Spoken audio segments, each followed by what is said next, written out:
mão do seu irmão, com carinho aperta até ele falar ai. Isso. Pentecostal que não faz barulho está com defeito de fabricação. Louvado seja Deus. Agora fecha os olhos e vamos orar. Pai das luzes, eu te exalto, eu te glorifico, porque esta noite há de ser memorável. A nossa alma vai se encontrar contigo agora pelos caminhos da sua palavra. Eu quero lhe fazer 2 pedidos que são de suma importância nesta noite, Pai.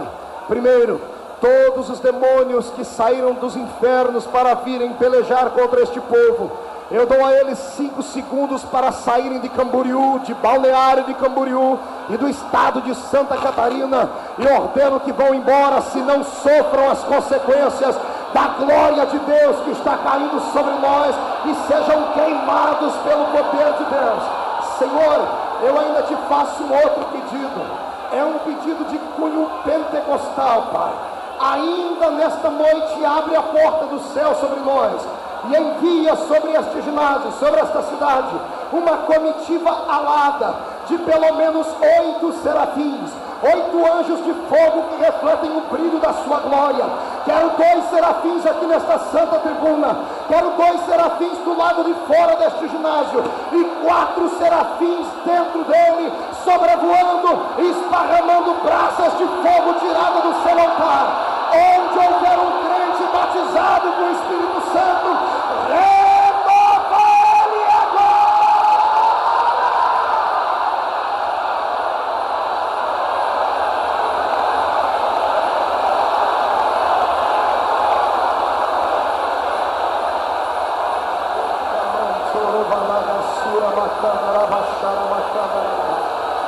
Aleluia, amém e amém.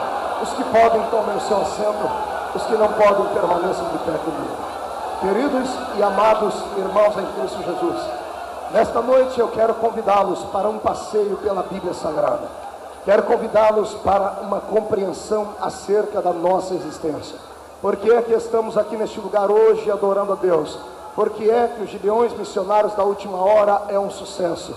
Por que é que esse altar aqui está fumegando? E por que daqui a pouco o irmão que está do seu lado será sacudido pela presença de Deus?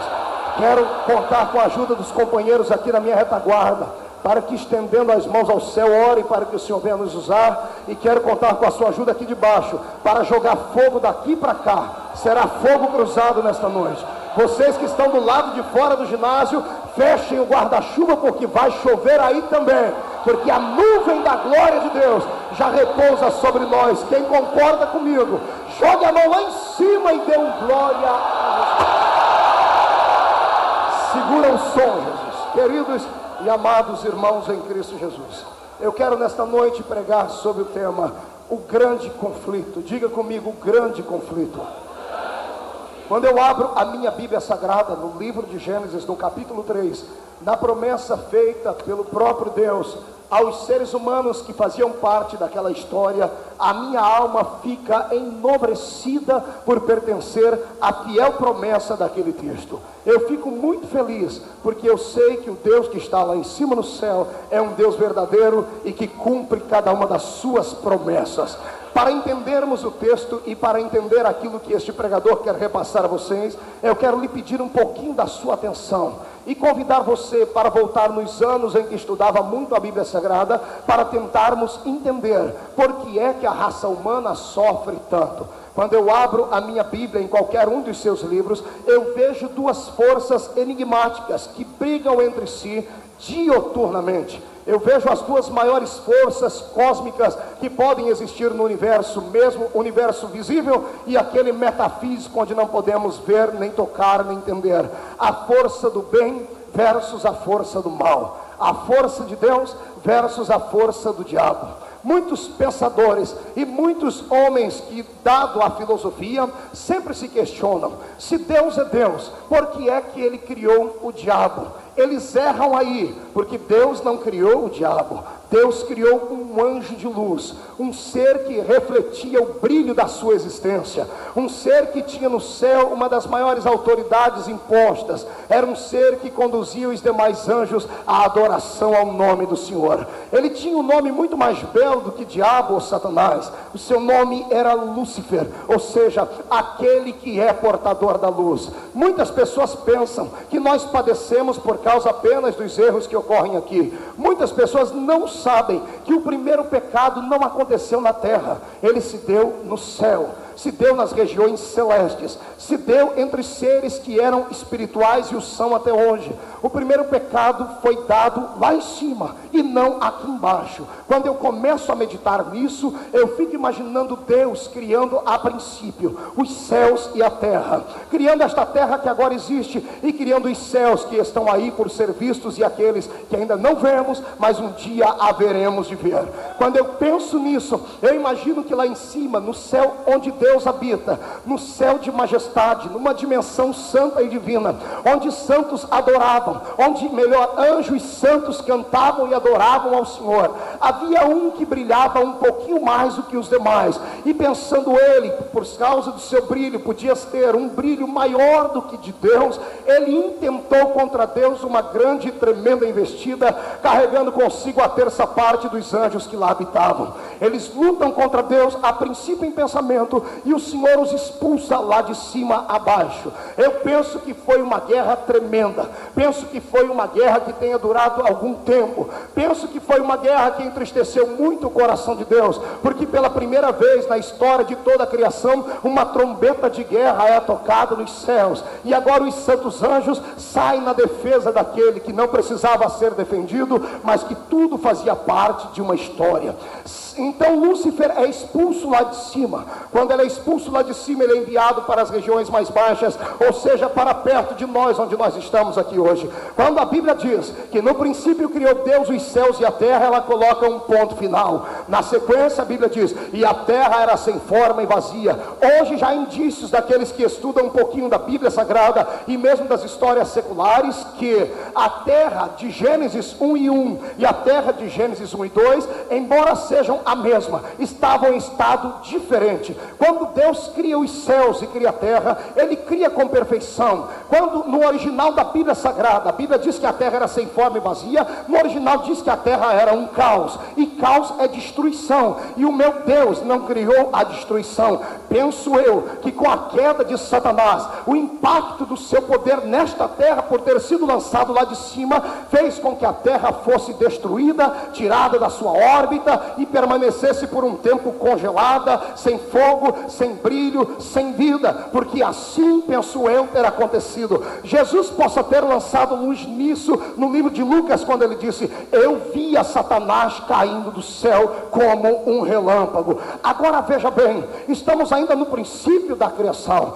Deus está agora saindo lá do céu, onde ele mesmo fez, e desce até onde está agora a sua terra, e começa a recriá-la. Ele começa a trazer luz para uma terra que estava em trevas, começa a trazer calor para uma terra que estava fria, começa a trazer vida para uma terra que estava morta. E depois de ter criado, ou transformado esta terra, o Senhor agora faz a principal, a mais bela criatura já existente. Deus não faz com o sopro da sua boca, Deus não faz com a palavra da sua boca, ele a faz com a palma da sua mão. Deus vai num jardim do Éden, lá em um riachozinho, toma nas suas mãos a argila, o barro, e faz um bonequinho. E quando o bonequinho estava pronto, preparado, o Senhor sopra nas suas narinas e nasce então o ser humano, nasce Adão, obra-prima da criação de Deus. E eu posso imaginar a face adorada de Deus ao olhar para Adão, com um sorriso brilhante nos lábios, dizendo, eu criei uma criatura agora, que vai me glorificar, que vai exaltar o meu nome, e que vai me fazer ser feliz enquanto ele existe aqui. Eu abro um parênteses para começar a explicar que quando Deus fez a mim e fez a você, Deus não nos fez para ficarmos calados, Deus não nos fez para ficarmos entristecidos.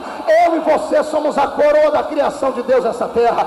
Até aquele que está aqui e não se acha belo, tem que que entender que ele é a mais bela coisa que Deus criou nesta terra, porque quando Deus olha do céu para cá, Ele não olha para os prédios existentes feitos por mãos humanas, Deus não olha para a riqueza do potentado dos reis, Deus olha para mim e para você, e quando Ele enxerga o nosso coração cheio de brasa, a alegria no céu e a sua glória se manifesta.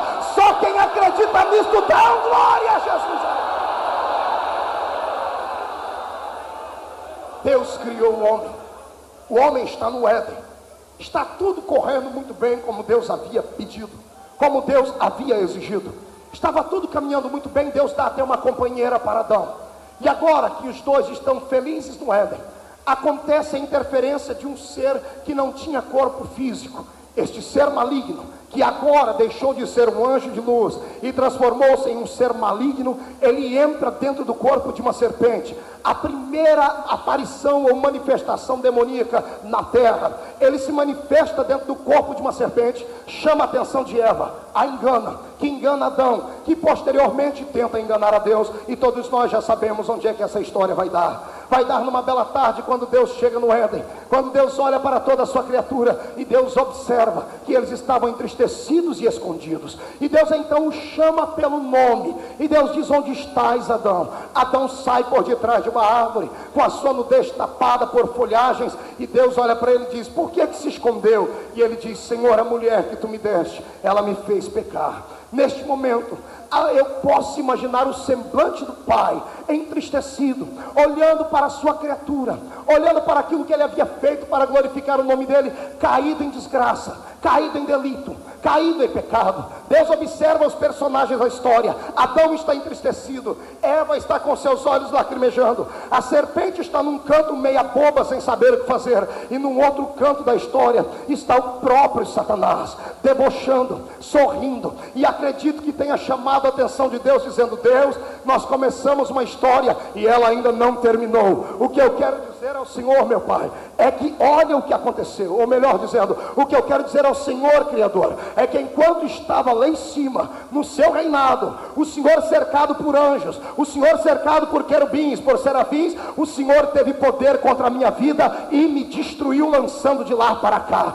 Mas eu vou fazer o meu reino nesta terra, e não terá ninguém que fará com que esta sua criatura permaneça de pé. O Senhor não está vendo aí? Os seus dois primeiros, eu já os derrubei. Deus, eu quero que o Senhor entenda que lá no seu território o Senhor venceu. Aqui é o meu território, aqui eu venci. Havia um conflito na história. No céu Deus havia vencido, na terra ele havia perdido até então. Satanás observa todo o movimento, homem chorando, mulher chorando, a serpente pelo chão se estribuchando, Deus em silêncio. Deus observa, Deus olha para todos os que estavam ali, olha para o homem e diz assim para ele: Adão, por teres pecado, a partir de hoje você vai comer daquilo que o seu suor produzir, você vai ter que trabalhar muito para poder ter o sustento para a sua vida.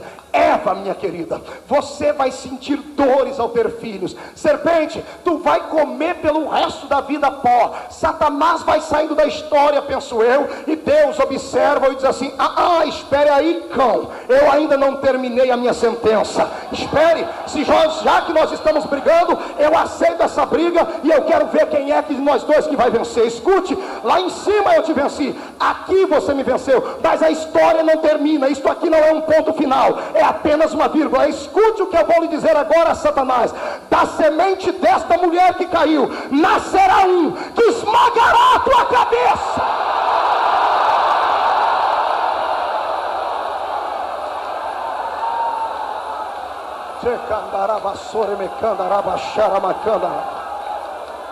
Nascerá um que esmagará a sua cabeça. Amados, o diabo conhecia Deus, e ele sabia que Deus não mentia, sabia que Deus não ia parar por ali. Então ele projeta com seus demônios assim: todo ser humano que nascer do sexo masculino, vamos tentar tragá-lo, porque senão vai se levantar alguém que vai acabar esmagando a nossa cabeça. Então a batalha estava travada, e o que é que acontece? Logo depois da semente do nosso irmão Adão, quem vem? Vem Caim, vem Abel, e Satanás manipula o coração de Caim e mata mata Abel, que era um homem santo. E o diabo olha para cima e diz: pode mandar, quem o Senhor mandar no meu território eu degolo, eu mato, eu destruo. Amado, a situação foi ficando tão caótica na terra, que sabe o que Deus fez?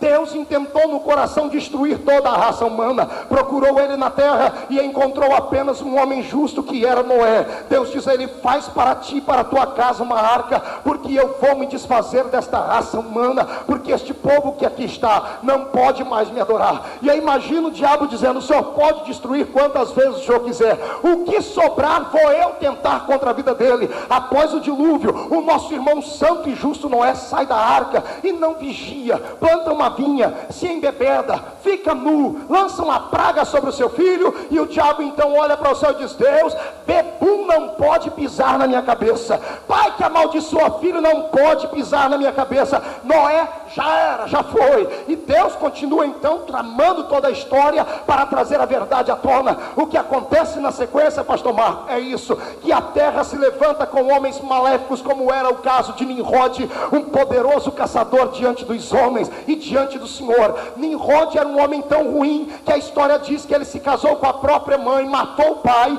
e foi ele o arquiteto da Torre de Babel. Os homens haviam sido criados de uma maneira horrível, não havia paz, não havia santidade, não havia temor a Deus. Chegamos na Mesopotâmia, em Ur dos Caldeus, os homens ainda estão perdidos naquilo que se dizia Deus, adoravam a tudo quanto é tipo de deuses, adoravam a imagens, adoravam animais, adoravam todo tipo de coisas que habitavam naquele lugar. O que acontece na sequência é que Deus olha em Ur dos Caldeus e ele separa com a sua boa mão um homem que ele encontra lá dentro, chamado Abraão, e Deus faz a ele promessas: sai do meio da sua parentela, porque eu me provi de ti para dar a este mundo uma nova visão. Eu farei com que todas as famílias da terra sejam benditas em ti, Abraão, porque você parece ser temente. Abraão sai de Ur dos Caldeus e começa sendo patriarca da nação que viria a dar a luz ao Cristo nosso Salvador. Mas quando Satanás olha para Abraão e vê o tamanho da sua fé,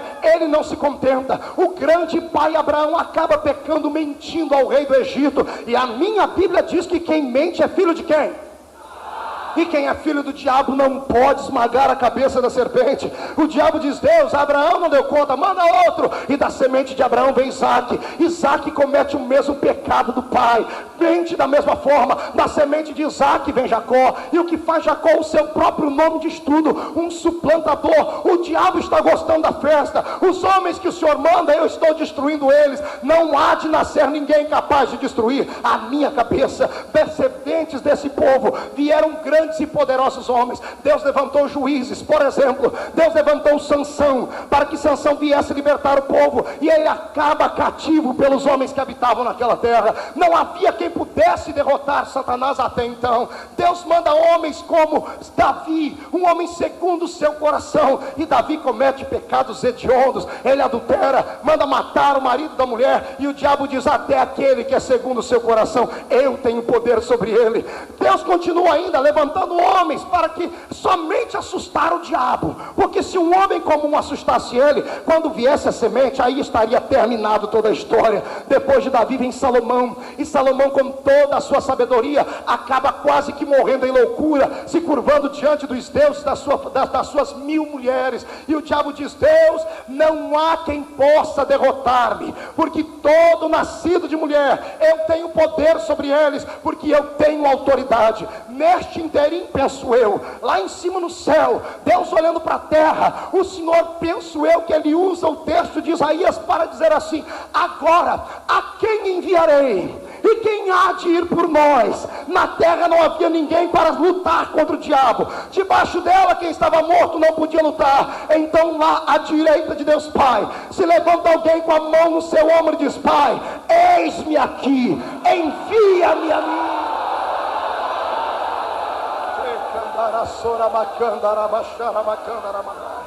O diabo pensou ter ganhado a história, e ele até então, até 2000 anos atrás e um pouquinho antes, ele mandava na terra com chicote de ferro. Ele andava na terra em cima de cavalos e carros de ferro com os demônios. Ele tinha a autoridade dos homens na mão, até 2000 anos atrás. Diga ao irmão do seu lado: até 2000 anos atrás.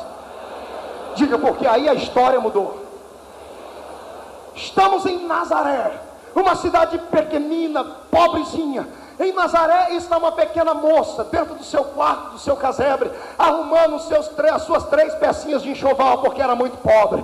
Estando ela arrumando e cantarolando uma música, um cântico ao Senhor, aparece dentro do quarto dela um homem de branco. Quando ela olha para ele, ele diz assim: salve, agraciada. Ela olha para ele e diz: o senhor não é judeu, porque judeu não diz salve agraciada, o judeu diz Shalom Adonai. Quem és tu? Ele diz: deixa me apresentar, eu sou Gabriel, eu assisto diante do trono de Deus. Disseste bem, eu não sou judeu, eu não sou terráqueo, eu sou celestiano, eu assisto diante do trono de Deus e vim aqui como mensageiro. Maria, o que eu vou te contar, ninguém pode ouvir a princípio. O que é que tu vai me contar, anjo? De ti vai nascer aquele que vai esmagar a cabeça da serpente.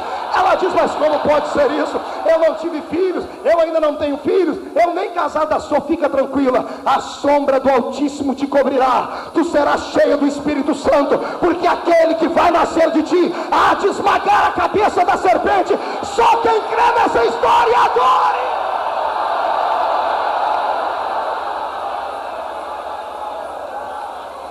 Estamos em conflito. Acontece uma coisa que você nunca ouviu dizer, então escute pela primeira vez. Cada vez que uma mulher se casava, penso eu, os demônios colocavam, e principalmente as terras judias, um demônio para caminhar do lado delas, para ver até o ponto delas se engravidarem, e quando fosse um filho, eles tentassem contra a sua santidade, para fazê-lo pecar, porque aquele que peca não podia lutar contra o diabo.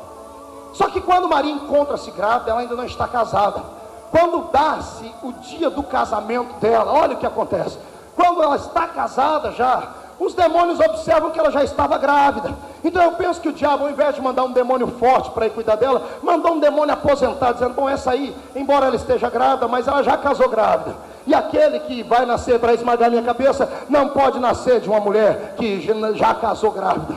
Maldito foi Satanás, porque ele não pensou que Deus tinha autoridade de fazer coisas que os olhos dos homens não podiam ver e o pensamento do homem não podia entender.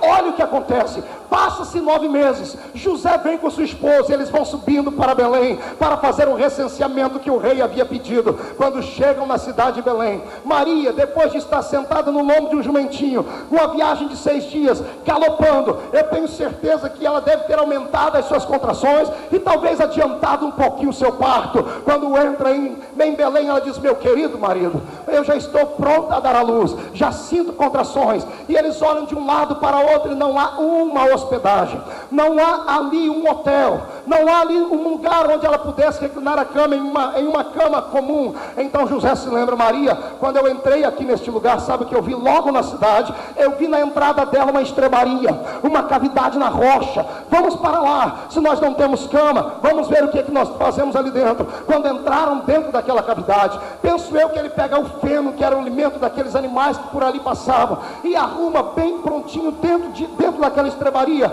numa manjedoura, o primeiro bercinho deste nosso homem que vai nascer. E agora, enquanto ela está pronta para dar à luz, penso eu que do lado de fora está o demônio, aquele miserável aposentado, olhando para dentro e dizendo: ei, pobre tem que sofrer mesmo. Além de ser pobre, não tem nenhum lugar para o filho nascer. Eu não sei o que eu estou fazendo aqui. Eu devia ir embora, porque não pode nascer desta aí. Só que quando Maria começa a sentir as contrações, as dores, e começa a gemer para dar à luz ao filho, na terra poucas pessoas sabiam do acontecido, mas lá no céu havia um Deus que estava observando aquilo em loco. Ele estava olhando, sentado num camarote divino, dizendo: vai nascer meu filho. E pela aí, não estou vendo festa, não estou vendo ninguém cantar. Que entre na minha presença agora o maestro do meu coral. Lá vem um serafim com 6 asas, uma batuta na mão, dizendo: pois não, Senhor, o que é que tu queres? Prepare um belo hino agora, porque o coral vai cantar. O Senhor quer que nós cantemos aqui? Não, vocês não vão cantar aqui. Onde é que o Senhor quer que a gente cante? Na terra. Senhor, desculpe a pergunta, nós nunca fomos cantar lá, a não ser quando o Senhor estava criando. Senhor, por que é que nós vamos cantar? É que está nascendo uma criança lá. Mas Deus, deve ser importante, porque quando Hammurabi nasceu, nós não cantamos lá. Quando os faraós nasceram, nós não cantamos lá. Quando Alexandre o Grande nasceu, nós não cantamos lá. De fato, o que está nascendo é maior do que todos eles. Então diga para nós: Senhor, Ele é um rei? Não, Ele é Rei dos reis, Senhor dos senhores.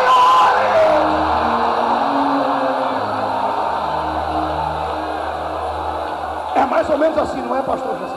É mais ou menos assim. Vamos continuando. Daqui a pouco, irmão, o bebezinho nasce. O demônio gordo está olhando um canto de cá. Ele olha aquilo e fala assim: calma aí, um bebê nascendo. Quando ele está olhando para o bebê, ele começa a escutar uma música aqui em cima. E ele levanta a cabeça, olha para cima, e o céu de Belém está cheio de anjos. Anjos cantando: paz na terra aos homens de boa vontade. Glória a Deus nas alturas. Amado, é que não tinha celular. A sorte dele, como não tinha, se tivesse, ele teria ligado para o inferno para avisar. Mas como não tinha, ele teve que ir embora para lá, porque o diabo não é onisciente. Ele volta para dentro das catacumbas, entra lá dentro e diz: ô Satanás, eu tenho uma coisa para falar. Imagina o Satanás olhando para ele, debochando: o que é que tu quer, demônio? Você não sabe que você é de terceira categoria? Será que você não dá conta de cuidar de uma mulher que já casou grávida? Não, não é isso. É que o bebê nasceu. E daí que ele nasceu? Nasceu um menininho. E daí? Não pode ser aquele que eu estou imaginando. Eu acho que é. Por que você acha que é? Olha, Senhor, a última vez que eu vi tanto anjo reunido foi quando nós fomos expulsos lá de cima. Olha, eu nunca vi que os anjos fizeram um cerco em volta daquele lugar. Ninguém toca naquele menino. Que menino é esse? Quem é ele?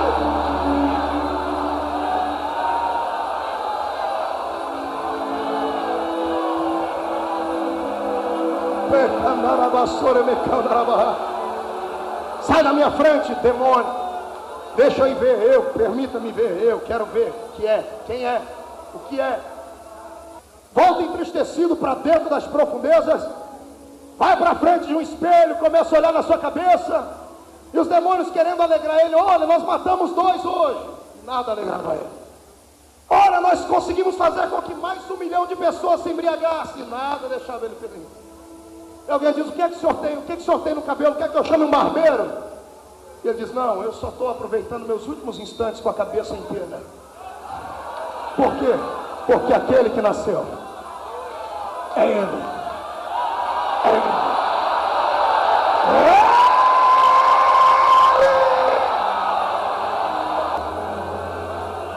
Meu Deus, agora ficou bom. Se permanecer assim, vai embora. Olhe para cá, vamos continuar. Estamos contando uma história bíblica. Daqui a pouco, Satanás começa a arquitetar mais planos, dizendo assim: ele nasceu, mas ainda não me venceu. Podemos destruí-lo, vamos fazê-lo pecar, vamos arquitetar contra ele planos de destruição. Ele é homem, nasceu de homem, ele está sujeito a mim, pode estar bem sujeito a mim. E vai crescendo o menino. Ele nasceu e foi criado em uma cidadezinha pobre. Ele foi pobre, mas não pecou. Quem disse para você que pobreza é sinal de indignidade, não sabe o que está falando. É possível ser pobre e ainda assim ser temente a Deus. Tem pessoas que vieram aqui neste Gideão que não tem uma moedinha de 10 centavos no bolso. Se chacoalhássemos de pés para o alto e cabeça para baixo, não cairia uma notinha de R$1 do bolso dele. Mas chega perto dele, abre a alma dele, e você vai ver quanto fogo vai sair de dentro dele. Por quê? Porque é possível ser pobre e ainda assim ser digno. Acontece que a história vai embora. Foi pobre, mas não pecou. Daqui a pouco o menino tem 12 anos, vai passear pela cidade grande. A mãe está fazendo compras, o pai está vendendo seus produtos, e ele entra dentro de uma igreja. Ele entra dentro de uma sinagoga. Estão doutores da lei fazendo conjecturas, ensinando a palavra. E um menino de 12 anos se levanta e começa a dialogar com eles. Eu penso que tentaram ferir a santidade infantil de Cristo ali, fazendo com que ele fosse respondão, fazendo com que ele pudesse falar mal contra os mais velhos, mas ele não fez nada disso. Os homens estão perplexos, olhando para uma criança de 12 anos que falava como um erudito. Se houvesse telefone na época, algum deles iria dar uma ligadinha lá para o doutor Gamaliel e dizer: doutor Gamaliel, tem um menino aqui que é um fenômeno. Tudo que a gente fala ele sabe, só que tudo que ele fala a gente não entende patavina de nada. Que menino é esse? Ninguém tinha resposta na terra, mas lá no trono está alguém dizendo: esse aí é meu, é o meu filho, é aquele que vai esmagar a cabeça. Meu Deus. Continuando a história, dos 12 anos aos 30, a Bíblia oculta a história do nosso Cristo. Jesus desaparece do contexto histórico, mas não desaparece da humanidade.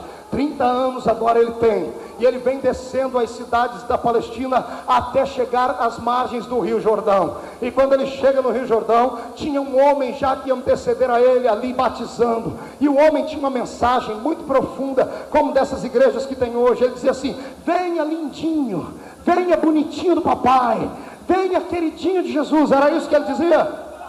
O que é que ele dizia? Raça do quê? Não, eu quero ouvir o maior coral do país dizer raça de... E o que é uma víbora?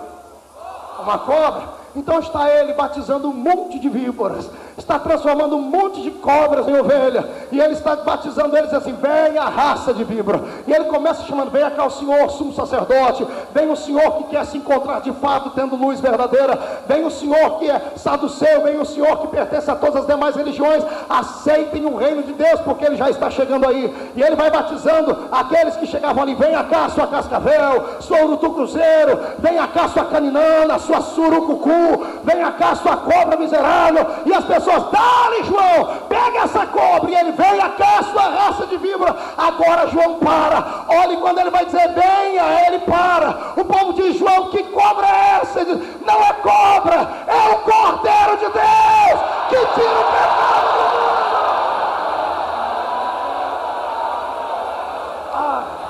Lá vem ele, andando mansamente. No meio do caminho, João sai de dentro das águas e vai ter com ele. O povo se acotovela e pergunta: quem é este que até João vai ter com ele? Se João escutou, ele virou para trás para dizer: esse é aquele que eu falei, eu batizo com água para arrependimento, mas ele vos batizará com o Espírito Santo e com fogo. Era ele. A história não termina, estamos na história. Jesus sai dali das margens do rio. Satanás pede uma audiência com Deus e diz assim: olha, é claro que aquele ali está pronto para vencer. Até agora ele só enfrentou demônio pequeno, só enfrentou demônio de terceira categoria. Deixa ele me encarar, olho no olho, e o senhor vai ver se eu não derrubo ele. E a Bíblia diz que o Espírito levou Jesus ao deserto para ser tentado. Jesus chega no deserto, depois de quase 40 dias de jejum ali, aí resolve aparecer o opositor. Ele é um covarde. Deixa eu lhe dizer uma coisa: Satanás é um covarde. Satanás não tem peito para enfrentar um crente aqui dentro no meio de um fogo como esse. Ele vai querer te pegar depois de amanhã, quando você estiver em casa. Agora deixa eu lhe dizer uma coisa: não abaixa a sua guarda. Ele pode ter poder, mas aquele que está em ti tem todo o poder. Ele pode fazer o que quiser, não pode te tocar, porque maior é o que está em ti do que aquele que está fora. Quem acredita nisso agora?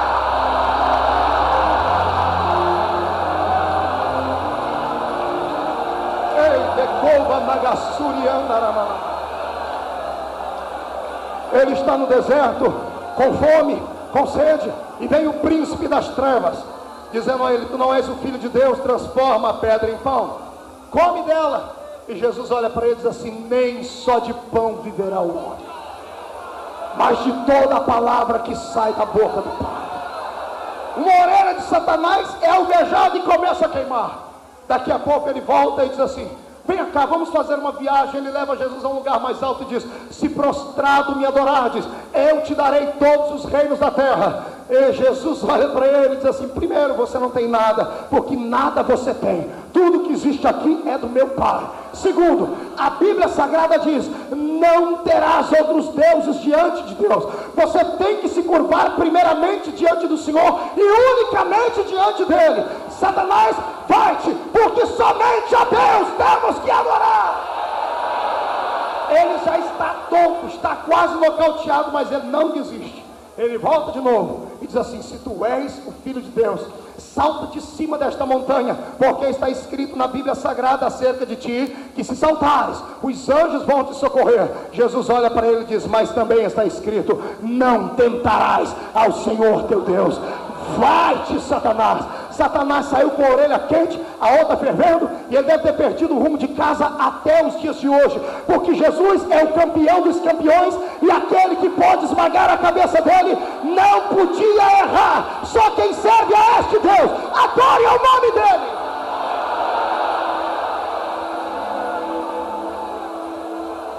Mas ele não desiste. A luta está empatada. No céu Deus ganhou, na terra quem ganhou foi Satanás. Ele continua. E ele agora começa a instigar os religiosos contra Cristo. E os religiosos partem contra Jesus sem dó e sem piedade. Tentam pegar Jesus nos erros, tentam fazer Jesus pecar de alguma forma, tentam fazer Jesus cair em contradição para poderem matá-lo, mas não conseguem. Tentam fazer Jesus pecar contra o sábado, pobrezinho deles. Jesus está dentro de uma sinagoga pregando, e todo mundo sabia que Jesus não podia ver um doente que ele queria logo curar. Se tiver algum doente aqui, se prepare, porque daqui a pouco é a hora da sua cura, porque Jesus não pode ver um doente sem curá-lo. Jesus está agora diante dos homens pregando, e os homens religiosos partem no meio da multidão, fazem um homem doente sentar bem na frente de Jesus com a mãozinha toda mirrada. Eles sabiam que Jesus não ia aguentar pregar durante muito tempo vendo aquela mão mirrada. Coloca um homem na frente só para tentar Jesus. E quando Jesus olha aquela mãozinha mirrada, olha para o coração dele, o semblante de tristeza, a alma amargurada, querendo ser um ser humano comum, ele não aguenta. Só que antes de curar, para não escandalizar, ele levanta a palavra e diz: quem aqui tem boi em casa? Quem aqui tem uma vaca, um camelo? Quem aqui tem um cavalo? Quem aqui tem uma ovelha em casa? Levanta os homens. Eu tenho, já levanta os matutos da roça. Nós tem lá um gado em casa. Se um dos seus cavalos, se uma das suas ovelhas ou dos seus animais caírem dentro de um buraco em pleno sábado, vocês vão esperar o outro dia para tirá-lo de lá? O senhor é doido? É claro que não. Nós vamos socorrer o nosso animal, senão ele vai morrer. Era tudo o que eu queria ouvir. Se vocês podem salvar um jumento no dia de sábado, se vocês podem salvar uma ovelha no dia de sábado, eu também posso salvar este pequenino doente no dia de sábado. Estende a mão e ser curado. Meu Deus, tentam fazer Jesus pecar com o pecado de blasfêmia. Que pecado era esse? Era alguém bater no peito e dizer: eu sou Deus, eu sou filho de Deus, eu tenho intimidade com Deus. Olha o que é que fazem com Jesus, amados. Jesus está pregando, chegam 3 grandes filósofos intelectuais, homens sábios diante de Jesus, e dizem assim: temos uma pergunta para te fazer diante do povo, responde-nos. Jesus diz: faça a pergunta. E eles olham para ele e dizem assim: com que autoridade tu fazes esses milagres? Pergunta capciosa, porque se Jesus dissesse com a autoridade de Deus, eles gritariam blasfêmia e matariam Jesus ali. Se Jesus dissesse que era com a autoridade de homens ou que era com a autoridade pessoal dele, eles chamariam ele de feiticeiro e ele seria morto à base de pauladas e pedradas. Então Jesus não podia responder. Então, na sabedoria que havia nele, ele chama os homens e diz: eu respondo para vocês, se vocês também me responderem uma pergunta. Os 3 homens, é claro, nós já havíamos preparado para isso. Um tinha anel de teologia no dedo, o outro era doutor em divindades, o outro era mestre nas coisas ocultas. Pode perguntar qualquer coisa. Os bestas pensavam que Jesus ia perguntar coisa de teologia. Pensavam que Jesus ia perguntar assim: em que ano o Mar Vermelho foi aberto? Qual a madeira que Moisés usou para adoçar a água quando estava amarga? Eles pensavam que Jesus ia perguntar coisas terrenas. E Jesus olha para eles e diz: a pergunta é simples: o batismo de João é dos homens ou é de Deus? Quando um deles vai responder, os outros 2 tapam a boca deles. Calma, infeliz, não responde antes da hora não. Vamos pensar, dá um minutinho, Jesus. Reúne os 3 e aí? Simples, é só falar que o batismo de João não é de Deus, é dos homens. Aí eles dizem: mas se falarmos que é dos homens, o povo vai querer matar a gente, porque eles acham que João é profeta. Então vamos falar que é de Deus. Se falarmos que é de Deus, os homens vão dizer assim: por que é que nós não acreditamos no batismo de João? Então a que conclusão chegamos? Perdemos. Com ele não dá. Chegam diante de Jesus e diz: Jesus, nós não podemos responder para ti acerca desse negócio. Jesus dá um sorrisinho que era só dele e diz: se vocês não podem me responder, eu também não respondo a vós. Com que autoridade é esta que eu faço esses milagres? O diabo está desesperado, porque não há quem toque nesse Cristo, não há quem toque nesse homem, nem em palavras, nem em gestos. Tentam fazer ele pecar contra o Estado. Chega alguém e diz: senhor, é lícito pagar tributo a César? Jesus diz: me dá uma moeda aqui.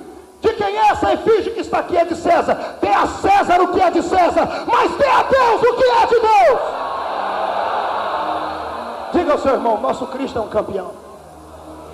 Só quem serve esse Cristo campeão, jogue a mão para cima e glorifique.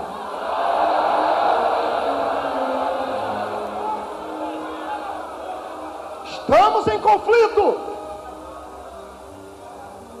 Como ninguém de fora toca em Cristo, o diabo entra no coração daqueles que estão perto dele. Um dia o diabo pega Pedro, e Jesus está dizendo: está chegando a minha hora.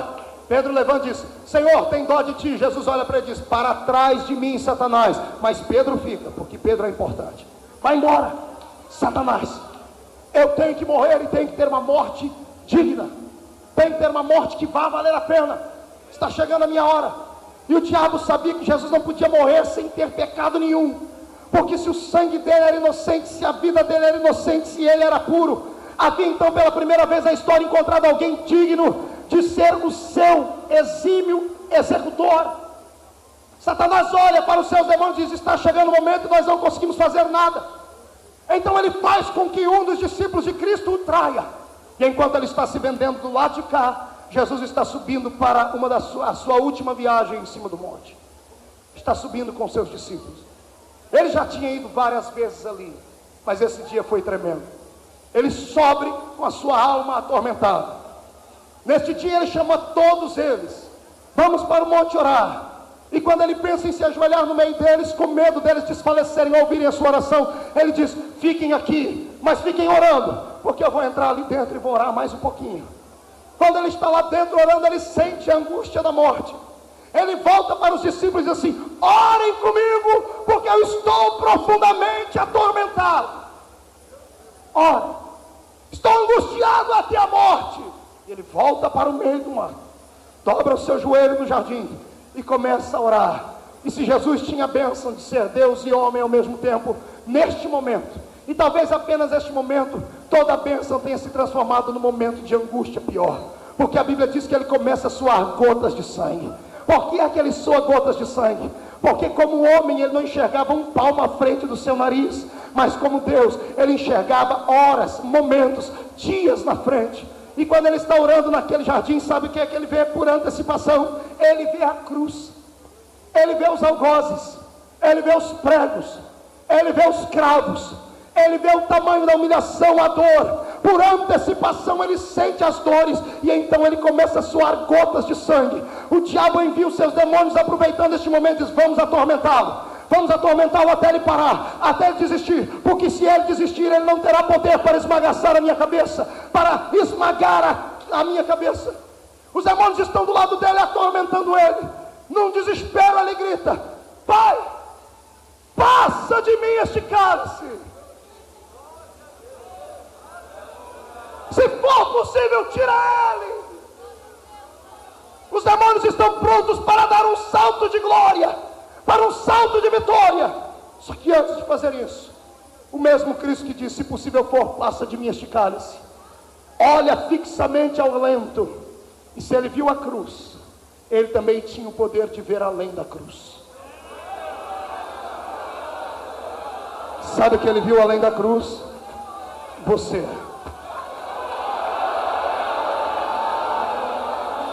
Você. Ao olhar além da cruz, ele viu você. E quando ele viu você pequenino, desgraçado, cego, pobre, miserável e nu, caído nas drogas, numa vida de desgraça, ele diz: por amor a ele, eu vou até o fim. Por amor a ela, eu vou até o fim. Por amor aos gideões, eu vou até o fim. Jesus estupa o peito e grita: todavia, não seja feita a minha, mas a tua vontade.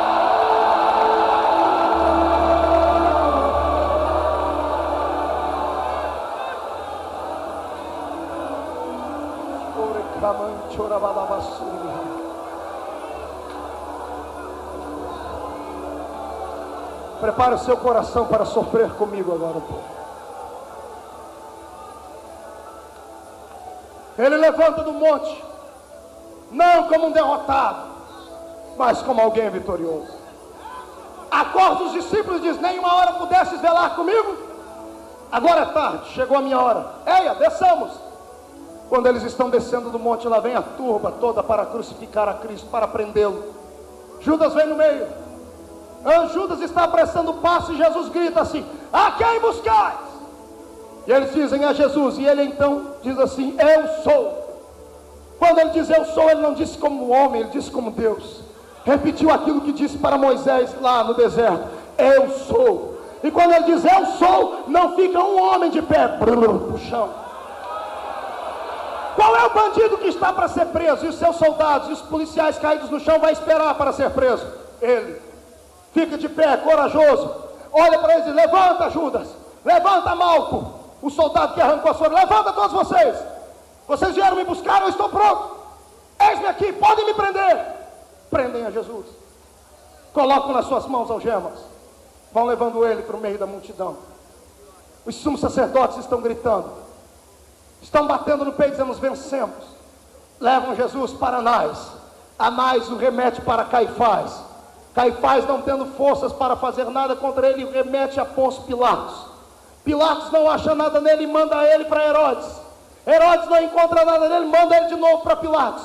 Pilatos olha para ele e diz assim: por que é que estão fazendo isso com você? Você é o rei dos judeus. E ele diz: você está dizendo. Pilatos tenta negociar: olha, este homem, não vejo nada de errado nele, já sei como aplacar a ira da multidão. Soldados, açoitem ele. Açoitem ele por um momento e vamos ver se ele vai suportar. Daqui a pouco a gente faz com que os judeus se acalmem. Levam o nosso Jesus para uma masmorra, retiram as roupas do seu corpo, penduram seus braços para cima em uma tora de madeira, e um carrasco com um chicote na mão chamado azorrague, um chicote com 12 tiras de couro, na ponta de cada tira um pedaço de osso de carneiro quebrado e pedaços de ferro. Levanta a sua mão forte, o seu braço forte, e desce sobre as costas do meigo Nazareno. O apóstolo Paulo diz: assim como o nosso mestre sofreu, eu também sofri 39 açoites, uma quarentena menos um. Quando aquelas tiras cortam as costas de Jesus, os pedaços de osso e os pedaços de ferro cravam na sua carne. E quando o carrasco retira a sua mão e repuxa, o sangue começa a correr nas costas do nosso mestre. Pedaços de carne voam pelo céu. 10 chicotadas depois, já tinha 120 cortes nas suas costas. E a história diz que com mais de 10 chicotadas um homem não podia. Jesus perde as forças do seu corpo, está descendo, está preso pelas mãos que estão em cima. O diabo tenta do lado dele colocar desespero para fazer ele blasfemar ou gritar ou dizer palavrão, que era o comum que os homens fariam.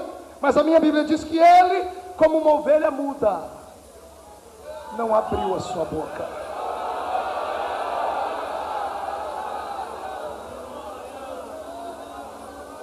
Ramanda soube calabalabachara na cara.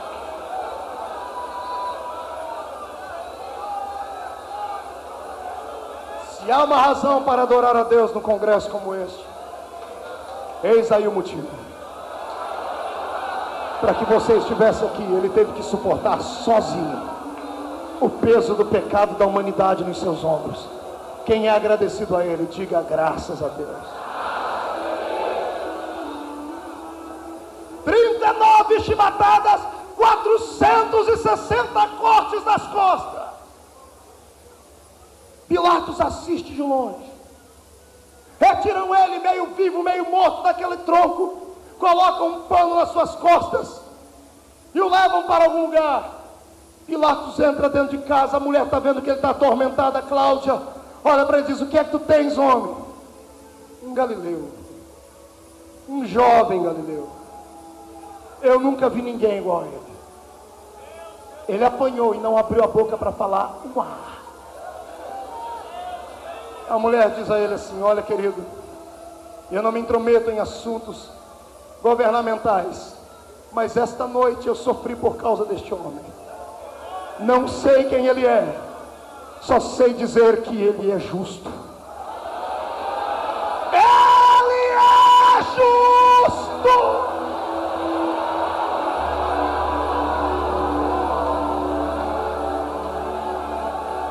Estamos no outro dia. Pilatos pensou, arquitetou um plano. Era Páscoa. Na Páscoa podia ser solto um bandido. Ele chega diante da multidão e diz: olha, podemos escolher hoje um bandido para soltar. Eu coloco só 2 para vocês escolherem. Ele pegou o pior que estava lá dentro da prisão, Barrabás, acusado de assassinato, de perjúrio contra César e contra coisas mais. Pegaram Barrabás e ele trouxe Cristo. Barrabás, um homem zarrão de quase 2 metros. Cristo, um homem franzino que neste momento estava doente. E Pilatos diz: pronto, libertei ele. Quem é que vocês querem que eu solte? Cristo ou Barrabás? Os sacerdotes do meio do povo começam a comprar o povo. Começa a comprar aqueles para quem Jesus havia multiplicado pães e peixes. Começa a comprar aqueles que haviam visto Jesus curar e fazer milagres. O dinheiro falou mais alto, se corromperam. E eles gritam: soltem Barrabás, crucifiquem Cristo. Pilatos lava as mãos e diga que o sangue deles, como vocês mesmos disseram, caia sobre vocês. Os soldados pegam Jesus, levam para um canto, pegam a roupa que está no seu corpo e arrancam ela com força. 400 cortes nas costas, a roupa colada no corpo. Já colocou um pano em cima de uma ferida aberta, já tirou ele de uma vez.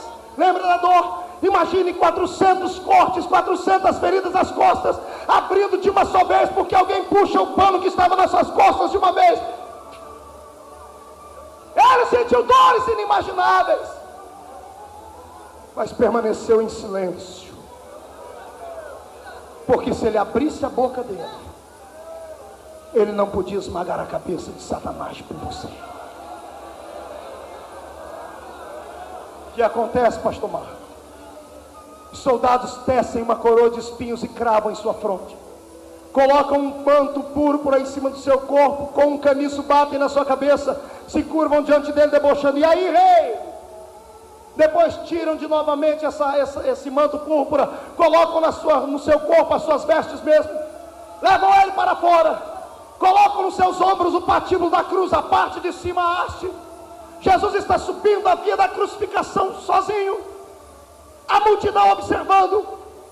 A seu redor estava Lázaro, estavam as pessoas que haviam visto ele fazer milagres, mas não podiam fazer nada. Os discípulos vão seguindo de longe.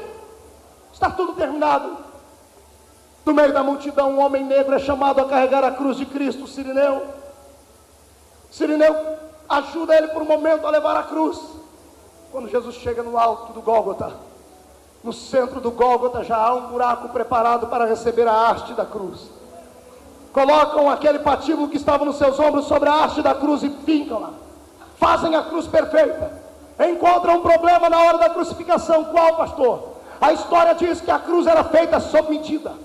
Era feita explicitamente para um condenado. Como Barrabás seria morto naquele dia, o que acontece? A cruz era para ele, não era para Cristo. Ele era um homem zarrão. Quando pregam a primeira mão de Jesus na cruz, a primeira mão dá certo, porque a cruz era preparada, já havia um buraco pronto para facilitar a entrada dos pregos. Quando pregam a primeira mão, funciona, a segunda não funciona, porque o braço de Barrabás era maior. O livro de Salmos diz que esticaram o nosso mestre, esticam o seu corpo a ponto de perder o fôlego e cravam a sua mão na cruz. Ele não abre a boca para murmurar. Pregam seus 2 pés. 5 homens levantam a cruz. Quando a cruz está no alto, descem aquela cruz com força dentro daquele buraco. O impacto da madeira no chão faz com que o corpo de Cristo penda para frente, rasgando as suas carnes. Faz com que os seus ossos se contraiam e apertem o seu pulmão. Jesus não consegue respirar por algum momento. E ele sabia que Deus não aceitava a carne sufocada como sacrifício. Ele faz uma força que homem nenhum jamais teria tido. Apoia em cima dos seus pés e levanta o seu dorso, para não morrer sufocado. Multiplique a pior dor que você teve por 1 milhão de vezes, e você vai sentir o que ele sentiu. Tortura não para. Tentam dar vinagre para ele beber. Ele começa a ter delírios na cruz. Ele olha para cima, como homem ele via nuvens, como Deus ele enxerga o céu. Só que ele não vê Deus olhando para ele, ele vê Deus de costa. Ele grita: Deus meu, por que me desamparaste?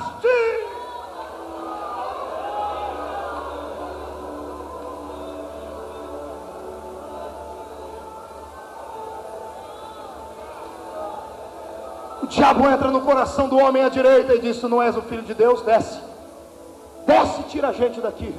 Deus, para não perder essa batalha, para deixar em pé de igualdade, se o diabo mandou demônios no coração do homem da esquerda, Deus mandou o Espírito Santo no coração do homem da direita. O da esquerda diz: desce e tira a gente. O da direita diz: estamos aqui porque merecemos. Ele está aqui sem merecer.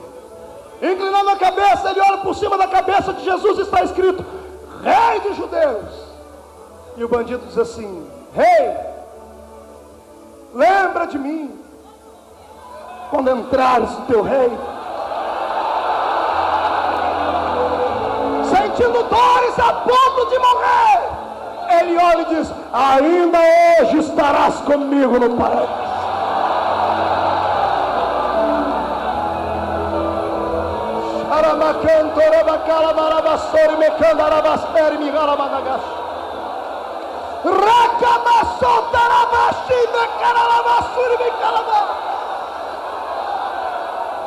E aí, quero ver você adorar este Cristo. Não o Cristo da prosperidade, mas o Cristo que suportou tudo por mim e por você. Se não há lágrimas nos seus olhos, eu te convido a aceitá-lo como Salvador novamente. Se não há um cântico nos seus lábios, eu te convido a ser novamente uma nova criatura. Porque quem não chora com a mensagem da cruz tem que voltar ao princípio da adoração.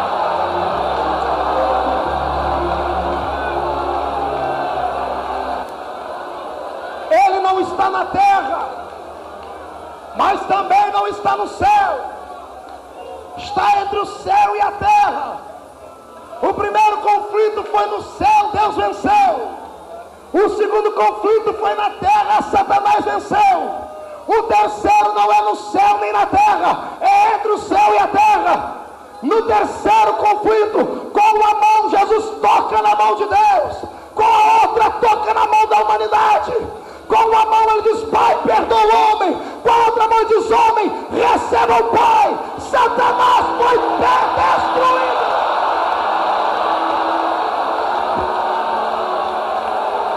Não acabou.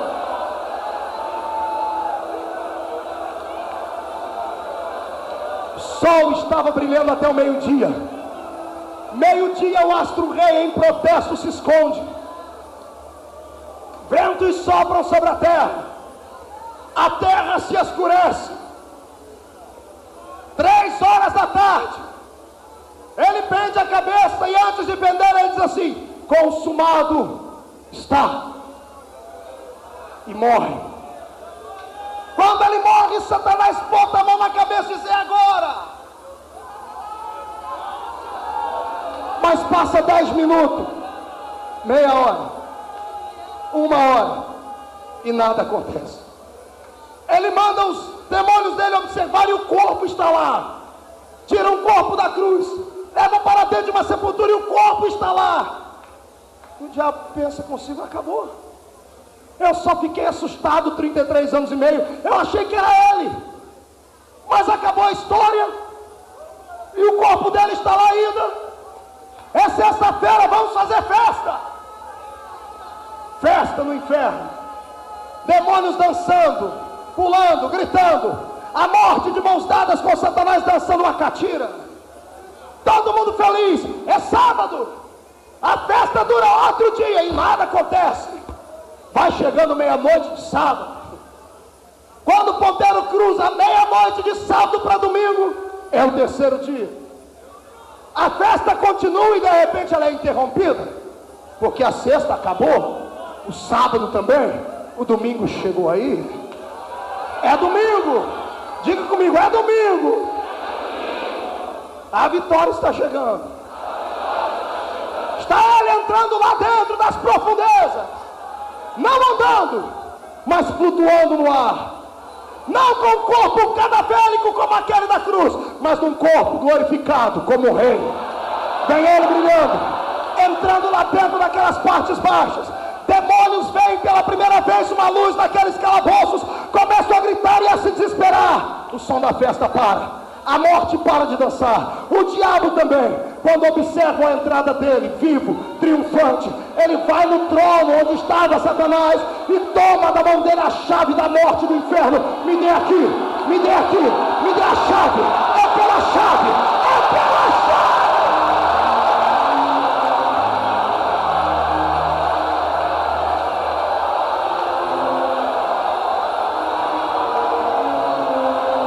Deus, se tu estás nesta mensagem, onde houver uma mão levantada de alguém que quer sentir a presença do Cristo que ressuscitou, sopra sobre nós o vento da sua glória.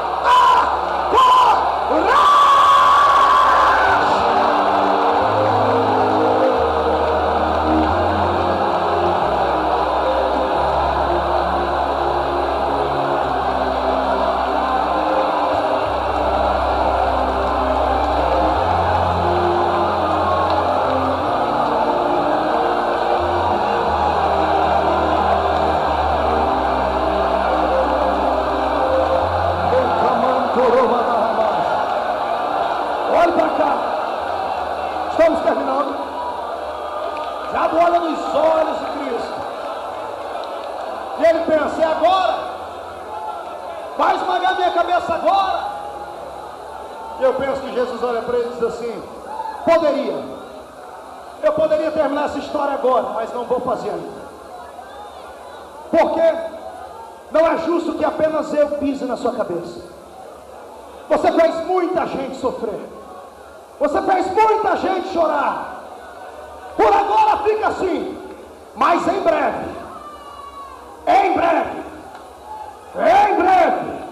o Deus de paz esmagará a tua cabeça debaixo dos pés desta igreja.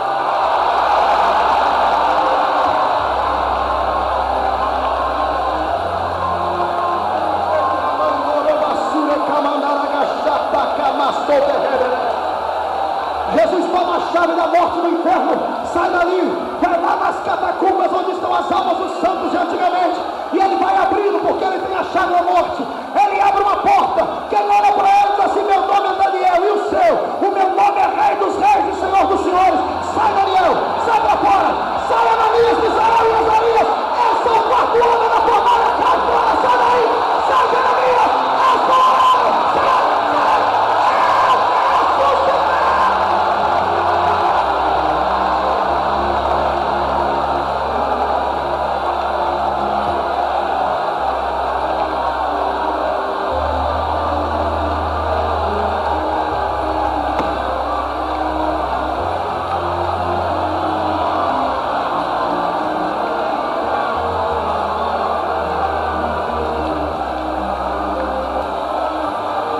Só quem serve a este Cristo ressurreto, dê glória a Deus.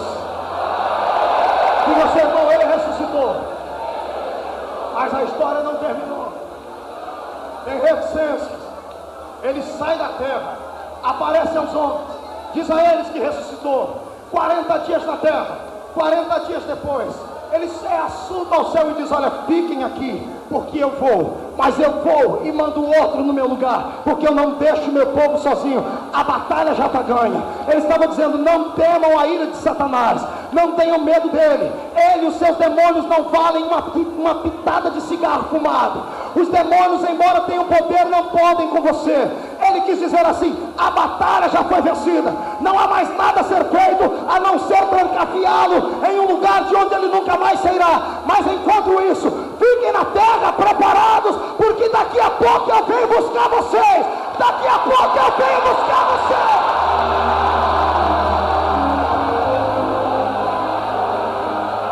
Ele não vem de qualquer forma. Ele foi, chegou lá em cima, intercedeu 10 dias por nós, convocou o Espírito Santo. O Espírito Santo desceu sobre os homens foram cheios, e de lá para cá o seu poder foi alastrado na terra. Eu já vi muitas nações caírem diante de domínios de outras nações, mas eu nunca ouvi falar que a igreja de Cristo perdeu uma batalha. Satanás está perdido nas mãos desta igreja, e este século é o nosso século. Deus, esta noite, vai revestir a sua vida, porque o nosso Cristo ressuscitou.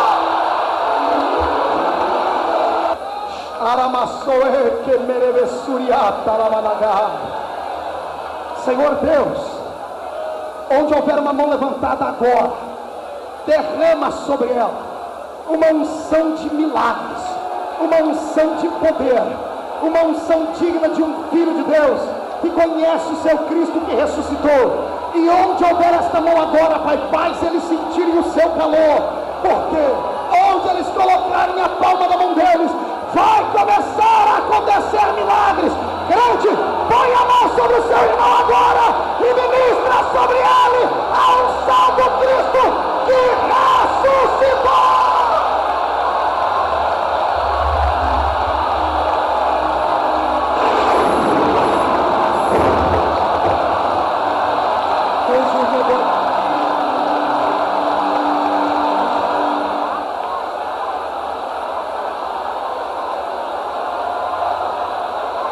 Escute o que vai acontecer. Deus vai te dar autoridade agora, a autoridade do Cristo ressurreto. Quando você sair daqui hoje e voltar para sua casa, os demônios que habitam na rua da sua casa vão ter que olhar para você e pagar pedágio se quiserem entrar. Eu decreto a falência de centenas de milhares de terreiros de macumba por esse Brasil e por este mundo. Porque hoje a unção do Cristo que venceu o conflito dos séculos vai descer sobre esses crentes até não aguentarem mais. Se tu crê, receba!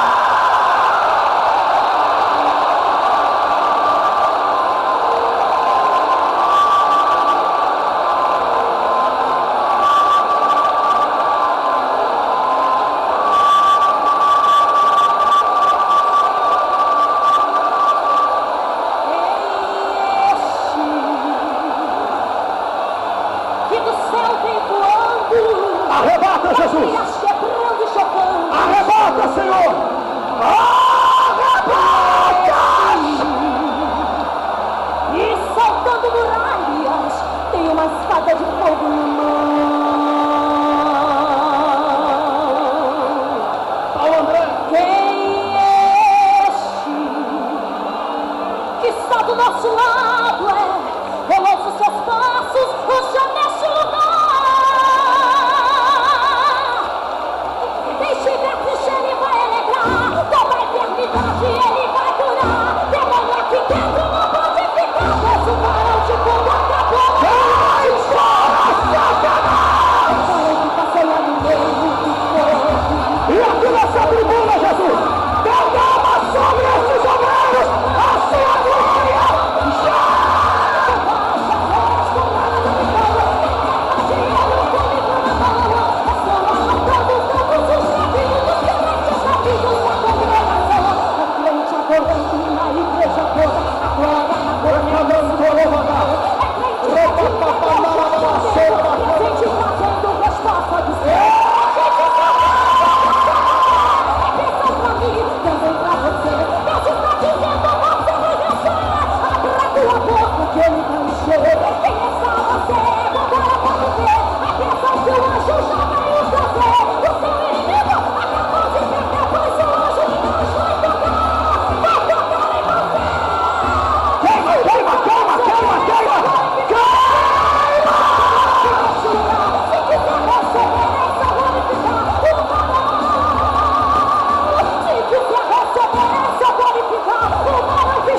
Aqui neste lugar, se quiser você quer glorificar o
Levante as duas mãos para cima. Escolhe um irmão e fique cara a cara com ele, mas não toque nele. Aqui nessa galeria faça a mesma coisa. Escolhe alguém. Escolhe um companheiro. Levante a mão bem alta aí fora do ginásio, na sua casa, pela internet, faça isso. Chacoalhe sua mão assim. Filme isso, cinegrafista. Filme isso. Isso é sinal de uma forte chuva que vai descer aqui. Porque esse altar vai fumegar. Deus, eu vou orar por essas mãos. Quando eu terminar de orar, eu quero que os seus filhos orem uns pelos outros. E onde eles colocarem a mão deles, opera o milagre, Pai. Agora, desça sobre essas mãos uma unção de poder, cura divina, batismo com o Espírito Santo. Agora!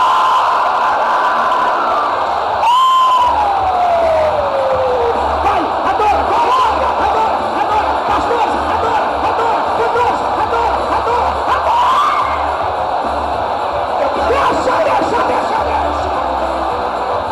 Está chegando notícias aqui que os crentes estão sendo arrebatados lá na rua, lá na igreja.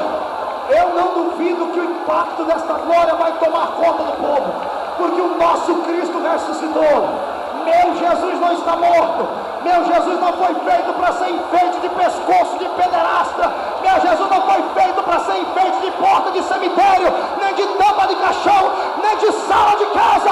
Ele foi feito para estar no céu adorado por este povo que está aqui. E se ele é vivo, glorifique! Levante a mão direita para cima. Não importa onde eles estejam. Não importa o tipo de doença que eles carregam no corpo. O que importa é que o Senhor é Deus sobre todas as doenças. Eu decreto em nome de Jesus que toda sorte de enfermidade, da planta dos pés ao alto da cabeça, sejam queimadas agora. Pessoas comecem a vomitar cânceres aqui, ó Deus. Em nome de Jesus, paralítico salte da cadeira e ande. Cego veja, surdo ouça. Em nome de Jesus, doença, câncer, AIDS, problema no sangue, diabetes, não me importa o que é, saia do corpo deste crente agora. Pai, visita a irmã Pedra, Pai, a nossa matriarca, que está em casa ouvindo agora. Livra sua filha desta moléstia, desta enfermidade, dá saúde a ela, dá voz a ela, Pai. Precisamos ainda ouvir o som da boca dela em nome de Jesus. Em nome de Jesus, que a enfermidade alojada no corpo dela saia agora, para a honra e glória de Deus Pai. Se a igreja crê em milagre, dê glória. Diga comigo: meus pés recebam agora poder de Deus, até não aguentarem ficar parado mais.